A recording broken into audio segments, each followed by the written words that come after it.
British వాళ్ళు మనల్ని కావాలనే ఛాయ్కి బానిసలుగా చేశారా? మీలో ఎంతమందికి ఛాయ్ అనేది మన నేషనల్ డ్రింక్ అని తెలుసు? భారతీయులమైన మనం మనది కాని ఏ అలవాటునైనా, మనది కాని ఏ సాంప్రదాయాన్నైనా అంత ఈజీగా అలవాటు చేసుకోము. అలాంటిది బ్రిటిషర్లు మనకు అలవాటు చేసిన మనది కాని ఛాయ్ తాగే ఈ అలవాటును మన భారతీయులు ఇంతలా ఎలా యాక్సెప్ట్ చేశారు? ఇప్పటికీ మనలో చాలా మందికి ఉదయం మొదటగా టీ పడనిదే బండి ముందుకు కదలదు. ఛాయ్ తాగడం అనే అలవాటు మన భారతీయుల జీవితంలో ఎంతలా భాగమైందంటే, ఛాయ్ అనేది మన ఇంటికి వచ్చిన అతిథికి వెల్కమ్ డ్రింక్గా, మనకు వచ్చిన తలనొప్పికి మెడిసిన్గా, ఎవరినైనా కాకాపట్టి వారితో పని చేయించుకునే ఒక ఆయుధంగా, రాత్రిపూట డ్రైవర్ల నిద్రను కంట్రోల్ చేసే ఒక స్పీడ్ బ్రేకర్గా, ఇలా మన జీవితంలో రకరకాల పాత్రలను పోషిస్తుంది. ఇప్పుడంటే ఛాయ్ తాగడం అనేది మన జీవితంలో ఒక అలవాటుగా మారిపోయింది. కానీ మనకు స్వతంత్రం రాకముందు, స్వతంత్రోద్యమ సమయంలో ఛాయ్ తాగే వారందరినీ దేశద్రోహుల్లా చూసేవారని మీకు తెలుసా? ఇప్పుడు బిజినెస్లలో ఛాయ్ బిజినెస్ అనేది ఒక మినిమం గ్యారంటీ బిజినెస్. కానీ ఇదే ఛాయ్ని మనకు అలవాటు చేసే మొదటి ప్రయత్నంలో బ్రిటిషర్లు దారుణంగా ఫెయిల్ అయ్యారని మీలో ఎంతమందికి తెలుసు? టీ పౌడర్ని ఛాయ్ పత్తా అని కూడా అంటారు. ఇప్పుడు మనం ఛాయ్లో వాడే ఛాయ్ పత్తా మన దేశానికి రావడానికి ఒక చిన్న సైజ్ యుద్ధమే జరిగిందని మీకు తెలుసా? అసలు టీకి అస్సాంకి ఉన్న సంబంధం ఏంటి? టీకి మన స్వతంత్రోద్యమానికి ఉన్న సంబంధం ఏంటి? బ్రిటిషర్లు మనల్ని టీకి బానిసలుగా ఎలా చేశారు? చివరగా టీని మన నేషనల్ డ్రింక్ని ఎందుకు చేశారు? ఒకవేళ ఛాయ్ వాలా నుండి ప్రధానిగా ఎదిగిన మన మోడీ గారు ఛాయ్ మీద ఉన్న అభిమానంతో ఛాయ్ని నేషనల్ డ్రింక్ని చేశారా? మరిన్ని ఇలాంటి విషయాలు తెలుసుకోవాలంటే ఈ వీడియోని చివరి వరకు చూడండి. టీ పౌడర్ని తేయాకు నుండి తయారు చేస్తారు. తేయాకు అనేది ప్రపంచానికి పరిచయం చేసింది చైనా అనే చెప్పాలి. అసలు ఇప్పుడంటే తేయాకుని తాగే పానీయంగా వాడుతున్నాం. కానీ కొన్ని వేల సంవత్సరాల క్రితం చైనా వాళ్ళు తేయాకుని తినేవారు. తేయాకును పాన్ నమిలినట్టు నమిలేవారు. ఇంకా ఔషధాల తయారీకి వాడేవారు. క్రీస్తు పూర్వం 2732లో అప్పటి చైనాని పాలిస్తున్న చక్రవర్తి షెన్ నుంగ్కి ఉదయమే వేడినీళ్లు తాగే అలవాటు ఉండేది. ఒకరోజు అనుకోకుండా చైనా చక్రవర్తి కోసం తాగే నీళ్లను వేడి చేస్తున్న పాత్రల్లో తేయాకు ఆకులు వచ్చి పడ్డాయి. ఆ నీటిని తాగిన వెంటనే షెన్నుంగ్ రాజుకి ఎక్కలేని ఉత్సాహం వచ్చినట్టు అనిపించింది. ఒక వింత అనుభూతికి లోనయ్యాడు. ఇలా ఎందుకు జరిగిందో అని ఆ వేడి నీటిని వేడి చేసిన పాత్రను పరీక్షించగా అప్పుడు బయటపడింది ఈ తేయాకు అసలు గుణం. ఇక అప్పటి నుండి తినే పదార్థమైన తేయాకు కాస్త తాగే పదార్థంగా మారింది. ఒళ్ళు నొప్పులను తగ్గించే మందులాగా, ధ్యానంపై మనసు లగ్నం చేయడానికి ఉపయోగించే పానీయంలాగా బౌద్ధ సన్యాసులు ఈ ఛాయ్ని తెగ తాగేవారు. బౌద్ధ సన్యాసుల పుణ్యమా అని వారు ప్రపంచమంతా తిరుగుతూ బుద్ధుని బోధనలతో పాటుగా ఈ టీని కూడా వాళ్ళు ప్రపంచానికి పరిచయం చేశారు. అలా మెల్లిమెల్లిగా ప్రపంచమంతటా టీ తాగే అలవాటు విస్తరించింది. ఇప్పుడంటే మనకు టీ చీప్గా దొరుకుతుంది. కానీ అప్పట్లో టీ చాలా కాస్ట్లీగా ఉండేది. అప్పట్లో ఒక చైనాలో మాత్రమే తేయాకు తోటలు ఉండడం వల్ల చైనా తేయాకు ఎగుమతుల్లో ప్రపంచాన్ని శాసించేది. బ్రిటిష్ ఈస్ట్ ఇండియా కంపెనీ వాళ్ళు చైనా దగ్గర తేయాకును కొని వేరే దేశాలకు ఎక్స్పోర్ట్ చేసేవారు. ఇప్పుడంటే ఒక దేశం ఇంకో దేశంతో వాళ్ళ వస్తువులను ఎగుమతి లేదా దిగుమతి చేయడానికి డాలర్స్ని వాడుతున్నారు. కానీ పూర్వము ఒక దేశం ఇంకో దేశంతో ఎగుమతి లేదా దిగుమతి చేయడానికి డబ్బును ఉపయోగించేవారు కాదు. ఒక వస్తువుకు బదులుగా ఇంకో వస్తువుని తీసుకునేవారు. దీనినే తెలుగులో వస్తు మార్పిడి అని, ఇంగ్లీష్లో బ్యాటర్ సిస్టమ్ అని అంటారు. 18వ శతాబ్దం ప్రారంభంలో బ్రిటిష్ ఈస్ట్ ఇండియా కంపెనీ వాళ్ళు చైనా నుండి తేయాకును భారీగా ఇంపోర్ట్ చేసుకునేవారు. అలాగే చైనాలో తయారైన పింగాణి వస్తువులను, సిల్క్ని కూడా ఈస్ట్ ఇండియా కంపెనీ చైనా నుండి ఇంగ్లాండ్కు ఎక్స్పోర్ట్ చేసేది. అయితే చైనా వాళ్ళు ఎక్స్పోర్ట్ చేసిన వస్తువులకు బదులుగా ఇతర వస్తువులను తీసుకోకుండా వెండి నాణాలను ఇవ్వాలని బ్రిటిష్ వాళ్ళను డిమాండ్ చేసింది. ఎందుకంటే వాళ్ళు ఇంపోర్ట్ చేసుకునే అంతటి గొప్ప వస్తువులు బ్రిటిషర్ల దగ్గర ఏమీ లేవు. కాబట్టి చైనా వెండి నాణాలను వస్తువులకు బదులుగా ఇవ్వవలసిందే అని డిమాండ్ చేసింది. ఇక చేసేది ఏమీ లేక బ్రిటిషర్లు అలానే చేసేవారు. ఇలా కొన్ని ఏళ్లు గడిచేసరికి యూకేలో వెండి నిల్వలు పడిపోయాయి. యూకే ఖజానాలో ఉన్న వెండి అంతా మంచుకొండలా కరిగిపోయింది. ఇంకా ఇలానే వస్తువులకు బదులుగా వెండి నాణాలు ఇస్తూ పోతే తమ దేశం దివాలా తీస్తుందని భావించిన బ్రిటిషర్లు ఒక ప్లాన్ వేశారు. దొంగచాటుగా చైనాలో ఓపియం అనే నల్ల మందును అమ్మాలి అని డిసైడ్ అయ్యారు. ఎందుకంటే అప్పటికే చైనాలో నల్ల మందును నిషేధించారు.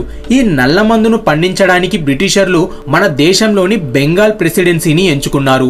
ఓపియం అనే నల్ల మందుని బెంగాల్లో పండించి చైనాకి దొంగ దొంగచాటుగా తరలించి అక్కడ అమ్మేవారు. మెల్లిమెల్లిగా చైనాలో 1,00,000 మందికి పైగా ఈ నల్ల మందుకు బానిస అయ్యారు. వారంతా ఎక్కువ రేటుకు వెండి నాణాలను ఇచ్చి మరీ ఈ నల్ల మందును కొనుక్కునేవారు.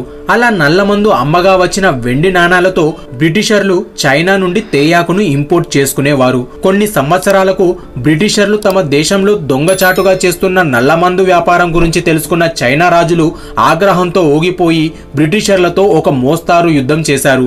ఆ యుద్ధంలో వందల మంది సైనికులు ప్రాణాలు కోల్పోయారు. 1839-42 మధ్య జరిగిన ఈ యుద్ధాన్ని ఫస్ట్ ఓపియం వార్ గా పిలుస్తారు. చివరికి కొన్ని ఒప్పందాల తర్వాత ఆ యుద్ధం ముగిసిపోయింది. యుద్ధమైతే ముగిసింది, కానీ చైనాకు బ్రిటిషర్లకు మధ్య ఉన్న రిలేషన్ పూర్తిగా దెబ్బతిన్నదనే చెప్పాలి. అయినా కూడా తేయాకు విషయంలో బ్రిటిషర్లకు చైనా నుండి ఇంపోర్ట్ చేసుకోవడం తప్ప వేరే ఆప్షన్ లేకుండా పోయింది. టీ ఎక్స్పోర్ట్స్ లో చైనా యొక్క మోనోపోలీని తిప్పికొట్టడానికి బ్రిటిషర్లు ఒక మాస్టర్ ప్లాన్ వేశారు. అప్పుడే బ్రిటిషర్ల కన్ను మన భారతదేశంలో ఉన్న అస్సాంపై పడింది. అస్సాంలో కూడా తేయాకు పండుతుంది. దానిని వైల్డ్ టీ అని అనేవారు. కానీ చైనాలో పండించే తేయాకు అంత రుచిగా ఉండేది కాదు. అయితేనేం తేయాకు పండించడానికి అస్సాంలో అనువైన వాతావరణం ఉంది అన్న విషయం వారికి అర్థమైంది. చైనా వాళ్ళు పండించే తేయాకును అస్సాంలో ఎందుకు పండించకూడదు అని వాళ్ళు ఒక ఆలోచన చేశారు. కానీ అది అంత సులువైన విషయం కాదు. ఎందుకంటే చైనా వాళ్ళు తేయాకు సాగు చేస్తున్న టెక్నిక్ ని ఎవరితో పంచుకునేవారు కాదు. అస్సాంలో తేయాకు సాగుని స్టార్ట్ చేయాలి అంటే బ్రిటిషర్ల ముందు ఒక పెద్ద టాస్క్ ఉంది. అదేంటంటే చైనా దగ్గర నుండి తేయాకు చెట్లను, ఆ తేయాకు చెట్లు పెంచే టెక్నిక్ ని దొంగిలించాలి.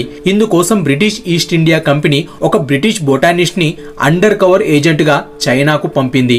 రాబర్ట్ ఫార్చ్యూన్ అనే ఈ బొటానిస్ట్ చైనాలో కొంతకాలం ఉండి అక్కడ టీ సాగు చేసే టెక్నిక్ ని తెలుసుకొని 20,000 టీ మొక్కలను, 8 మంది అత్యుత్తమైన తేయాకు రైతులను, తేయాకు సాగుకు వాడే యంత్రాలను ఇండియాకి స్మగుల్ చేశాడు. ఈస్ట్ ఇండియా కంపెనీ ఈ విషయంలో బాగా సక్సెస్ అయ్యిందనే చెప్పాలి. సక్సెస్ అవ్వడమే కాక చాలా లాభాలను ఆర్జించింది. లాభాలను ఆర్జించడమే కాక టీ ఎక్స్పోర్ట్స్ లో చైనాకు ధీటుగా భారత్ ని ఎదిగేలా చేసింది. ఇక తేయాకు దిగుమతుల కోసం ఈస్ట్ ఇండియా కంపెనీ పూర్తిగా చైనా మీద ఆధారపడాల్సిన అవసరం లేకుండా పోయింది. ప్రపంచమంతటికి ఈస్ట్ ఇండియా కంపెనీ తేయాకును ఎక్స్పోర్ట్ చేసేది. ఇప్పటి వరకు తేయాకు భారత్ కి ఎలా వచ్చిందో తెలుసుకున్నాం.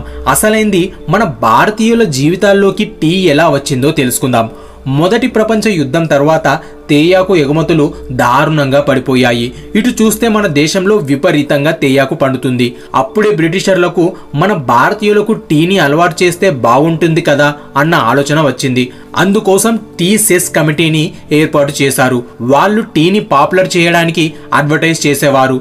అలాగే కాలేజెస్ దగ్గర, ఆఫీసుల దగ్గర, మార్కెట్ల దగ్గర టీ స్టాల్స్ ని కూడా ఏర్పాటు చేసేవారు.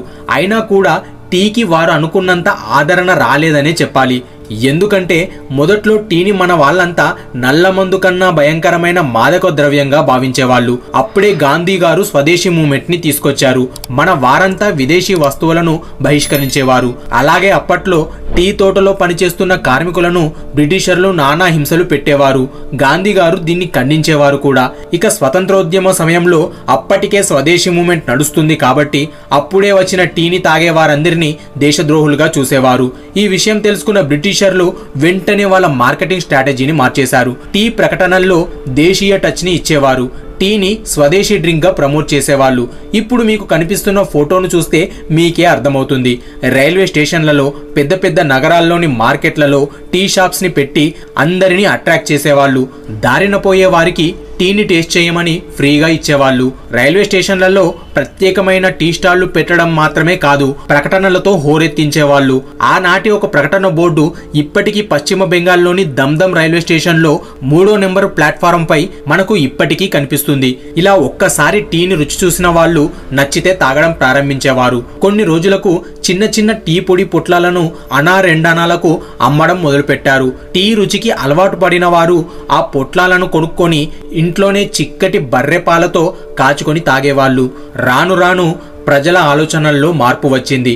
టీ స్టాల్ అడ్డాలను స్వతంత్రోద్యమ సమయంలో మన ఫ్రీడమ్ ఫైటర్స్ ఒక మీటింగ్ ప్లేస్ లా వాడుకునేవారు. ఇలా మెల్లిమెల్లిగా టీ మన జీవితంలో ఒక భాగమైపోయింది. ఇక ఆనాటి నుండి ఇప్పటి వరకు టీతో మన బంధం కొనసాగుతూనే ఉంది. ఇప్పుడు భారతదేశంలో 80% మంది ప్రజలు టీని తాగుతారు. ఇక అత్యధికంగా టీ వాడకం ఉన్న దేశాల్లో భారతదేశం 2వ స్థానంలో ఉందంటే అందులో వింతేముంది. ఫైనల్గా టీది మన దేశంలో ఒక సక్సెస్ఫుల్ జర్నీ అనే చెప్పాలి. ఏ దేశంలో అయితే టీని తాగిన వారు దేశద్రోహులు అని దాన్ని అవమానించారో ఇప్పుడు అదే దేశంలో నేషనల్ డ్రింక్ హోదాలో ఉంది. అవును, ఇంతకీ టీని నేషనల్ డ్రింక్గా ఎవరు చేశారో మీకు చెప్పలేదు కదూ.